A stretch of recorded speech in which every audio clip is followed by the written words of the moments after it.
We are back on Morning Line. Thanks for joining us. It's our final segment with Holly Ladd. If you want to jump in, the number 737-7587. Let's see, we've got a couple people that waited through the break. Let's go to Anna next. Anna, good morning. Good morning, Nick. Hi, Anna. How are you? I'm fine. What's up? You guys are on a subject that I truly just love. It's close to my heart. I was a type 2 diabetic, been one for a long time. Okay. And back in 2010, I made a drastic decision. I was on insulin, and I just made a drastic decision to just change everything. I was having my first grandchildren, and I just I want to live. Yeah. I saw my dad go through so much, and literally I went to a dietary coach. I did have surgery, but it was about not only changing your body and what you put into your body, but it was changing your mind to you really had to be strong. Because if you're used to drinking Diet Coke, and you really do crave them, you don't even realize. Oh, sure. I mean, they're addicting. Being addictive, yes. And so, but my daughters, they noticed, they said, Mom, you also set a mood. And I like to use Pacific oils and things like that, Pacific incense. And my daughters have kind of picked that up. That's great. Because it does set a mood in your home.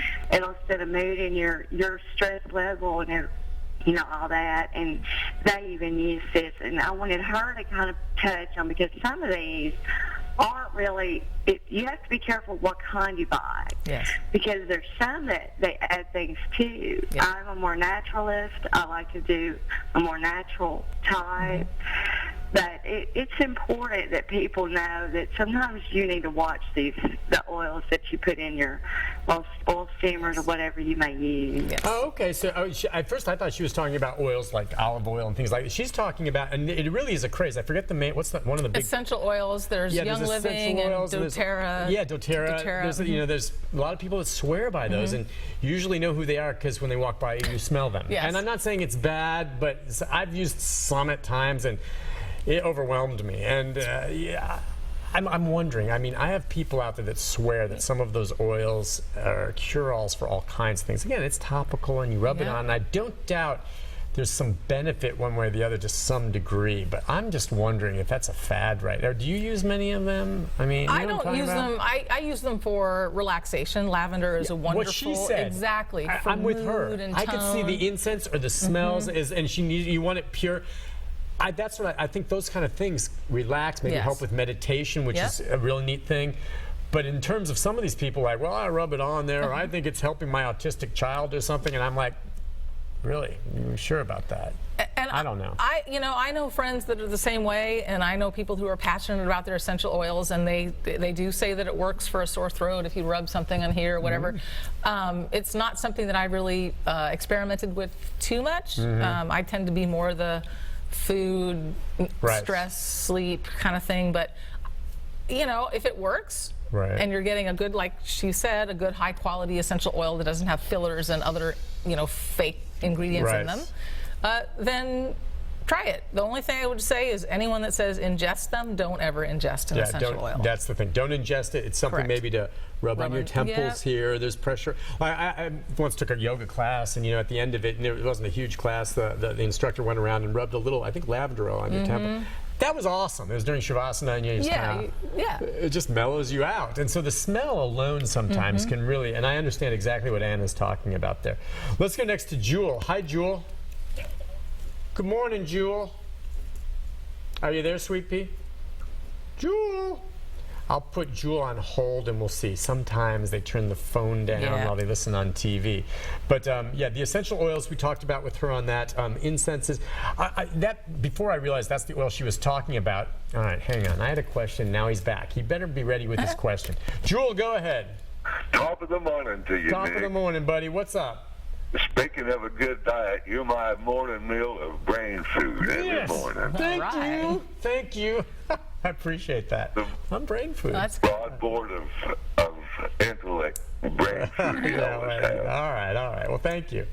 You're welcome. You're going to starve to death. I just wonder now, a couple of things, like people that are obese drive circles around these fast food places and get 10 tons of fries and extra double cheeseburgers and get a Diet Coke. Certainly that don't help them lose any weight. God bless them anyway. Yeah. But you always talking about milk and ice cream. I drink about 4 gallons a month Wow. of Okay. milk. Gallon a week. I eat about 2 gallons of vanilla chocolate ice cream every month, and I eat lots and lots of salads. Okay. And pork and red meat. I only weigh about 150 pounds. I went for my last physical. They said I was lacking in vitamin D, and I was underweight.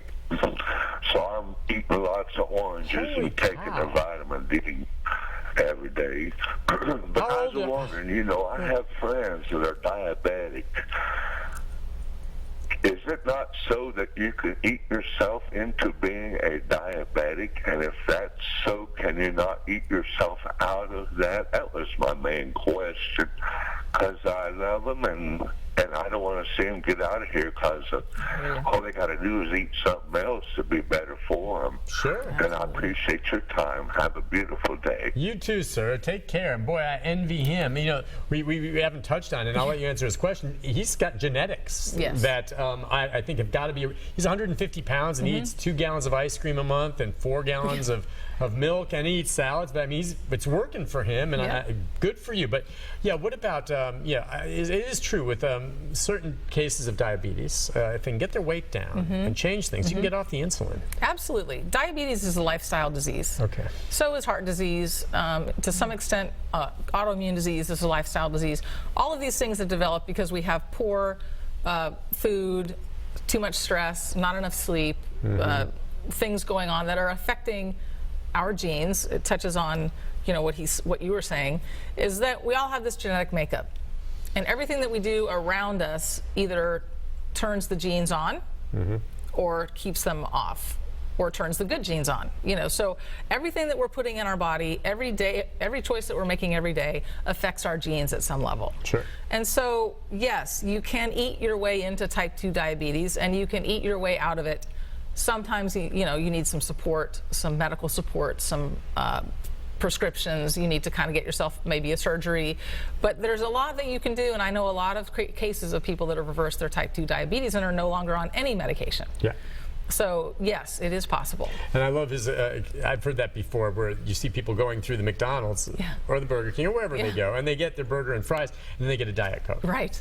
But again, all right, now, as I said, now diet, you can argue whether or not you want the artificial sweeteners, but if you still go that route and eliminate the sugary, that's a start. You know, if that's how you're going to wean yourself off it. It is, and yet it's not. Because you think because the Diet Coke, actually, your body reacts the same way to a Diet Coke that it does to a sugar Coke, because it reads sweet. So you get an insulin response, a fat storage. It actually makes you, Diet Coke creates more cravings for crappy food. So okay, but the Diet Coke's not going to, but it has 0 calories. It has 0 calories, but the body is tricked into thinking it's drinking sugar. Okay, so how does that manifest itself? Because it doesn't have the building block of a calorie to add to fat at that moment. Right, though, it just sets off a chemical reaction in your body where it says, okay, well, I'm eating sugar. That means I need to release insulin. Okay. But there's no sugar to grab onto. And so what happens when that happens? You store fat. You'll start storing fat. I didn't know that. Yeah. So better just to get a cup of water. Better to get a cup of water. Yeah, I mean, it's not water in a burger isn't exactly great, but you learn to adapt. All right.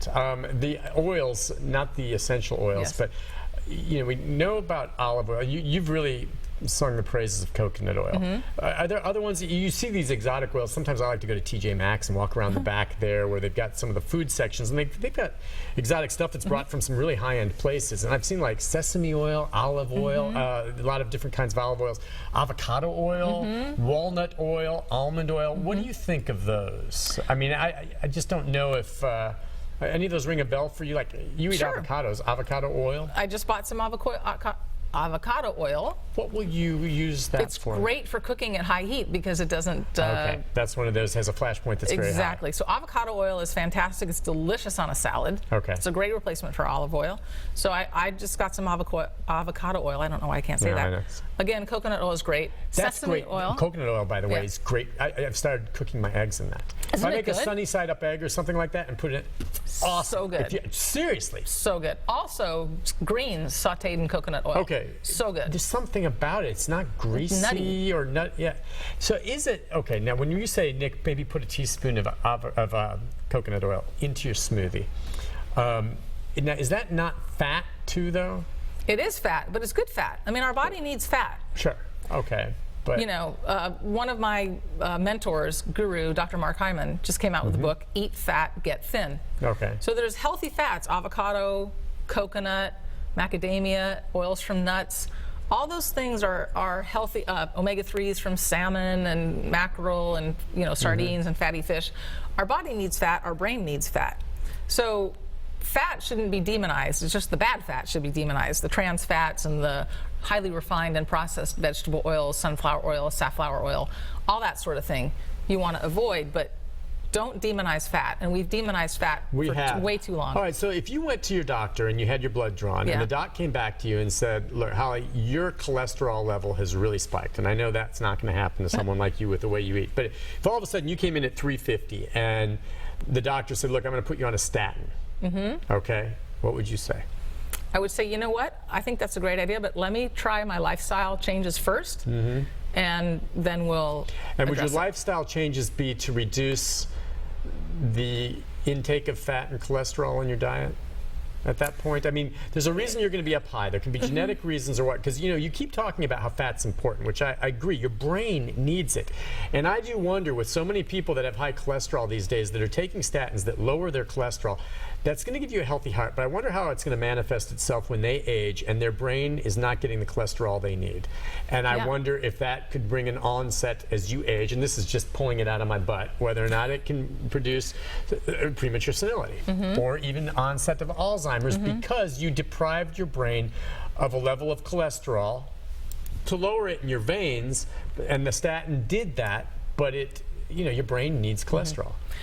I think That's out there, but I think about that. That's why I don't take a statin. and I think there's a lot of good research that's developing and emerging on cholesterol, that it's not the demon that it used to be seen as. Like eggs are now a great thing to eat. People are like, eat the whole egg, the yolk, the white, eggs. And eggs used to be like, don't eat eggs because of the cholesterol. Yeah. So I think there's a lot of emerging research, and I'm not an MD and I'm not a scientist and I'm not a biologist, but that you have to really break down your cholesterol into the good cholesterol, the HDL, the bad cholesterol, LDL, and even within the bad cholesterol, there's good bad cholesterol and there's bad cholesterol. Oh, I didn't know that. So there's this high density, puffy LDL that can't get into the arteries. Right. And then there's the low density fluffy. And then there's the high small density little, think of them like little And pellets. that's both within the LDL. And that's which is the both bad. in your LDL. Oh, okay. So you and they do tests now where they break it up into all three. Oh, okay, I didn't know that. So you kind of have to really know and drill down and know what you're talking about when you're looking at a cholesterol number. And triglycerides is another thing they test for. And triglycerides is actually more of a predictor of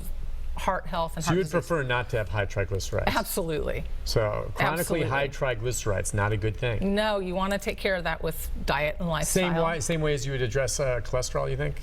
The triglycerides? Yeah, I mean, you really have to look at what you're eating. You have to look at your stress. You have to look at your exercise levels. All of that stuff takes care of a lot of that. Okay, all right. Listen, we just have a few moments to wrap things up here.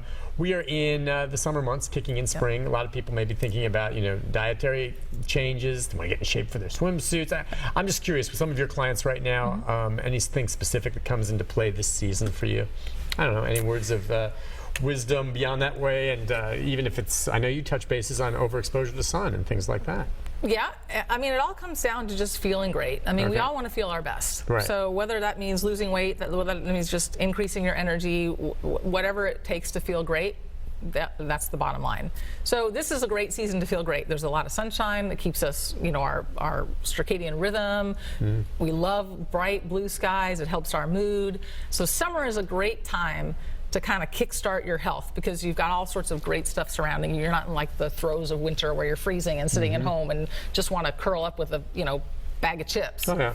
You know, so eat your watermelon, eat all the wonderful seasonal, the peaches right now are fantastic. And they're all affordable now because they're all coming in. They're local. It's local. The farmer's market is fabulous this year. So find a farmer's market, load up on your vegetables, and cut back on your sugar and start feeling the way you should. Just the basic rules. Let people know how they can contact you, where they can find you, your website, or whatever you want to add. My website is currently under construction. No. I know. No. I know. So, but you can contact me on my Facebook page, Holly Ladd Health Coach on Facebook. Follow me. I love followers. HollyLaddHealthCoach@gmail.com. I always love hearing from people. So answer questions there. And then again, Absolutely. you'll be at the Green Hills Library this Saturday at 10 o'clock. At 10 o'clock, talking about the big picture of holistic living and Absolutely. all of that. Holly Ladd.